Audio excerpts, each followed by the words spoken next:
Deputy Speaker, I move the motion relating to Queensland electricity prices in the terms in which it appears on the notice paper. The member for Fairfax. Deputy Speaker, if you want a sneak preview into how the Labor Party would manage its national energy policy, look no further than its comrades in Queensland and the horror story which is the Queensland energy sector. Now, most times when you talk about Labor and management, you could call it out for those two words almost being an oxymoron. But there are times when, by virtue of having government, Labor is forced to manage. And in Queensland, what they are showing is not just the typical habit of Labor unconscious incompetence, but in fact willful deceit.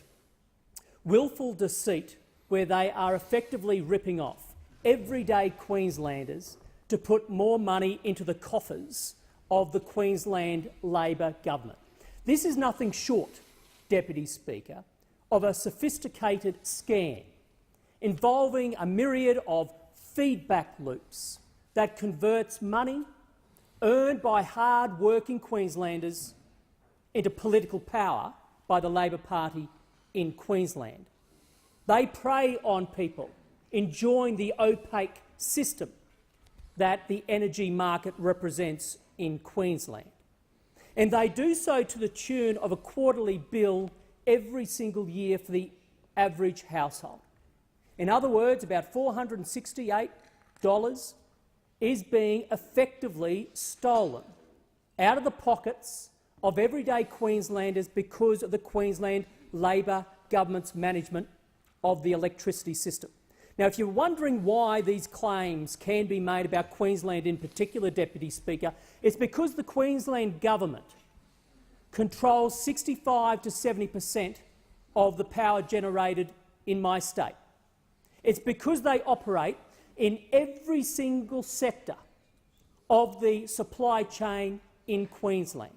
Nobody has the power when it comes to energy than the Queensland Labor government, and yet they rip Queenslanders off to the tune of a quarterly bill every single year.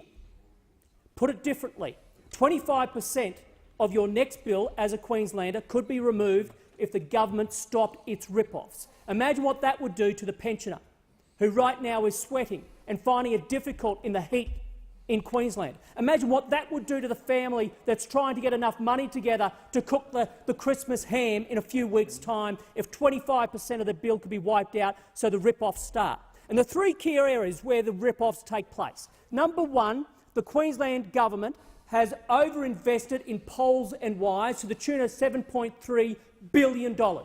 28 billion is the overall asset value, 7.3 of which represents an overinvestment. Why do they do this?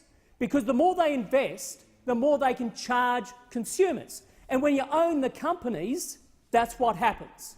That is why they need to partially write down those assets, and they need to accept a lower return on investment on those assets. Number two, Deputy Speaker, we have seen a drop in wholesale prices thanks to the pressure of the federal coalition government. From October to October, a 40% drop in wholesale prices. Has the Queensland government passed on those wholesale prices, especially in regional Queensland where they are in fact the retailer themselves? No, they have not. 40% drop has converted into 1.8% tops is what they've taken off their bill, a complete rip-off on the cost of energy. Meanwhile, of course, they've got a debt-to-dividend rip-off going on where they say to the utilities, you take on debt, state utility, and then they call that money back as a special dividend, effectively laundering money, and then wait for it, they charge them an interest payment on top of 4.8%. This is a complete rip-off, a rip-off by the Labor government in Queensland that should separate its two generators into three, should be split. It should stop paying a subsidy only to their regional retailer in regional areas and pay that subsidy to customers instead. What we need to have is what we are doing federally in Queensland.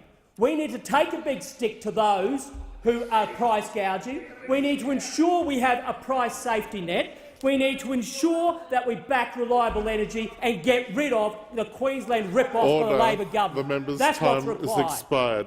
Is the motion seconded?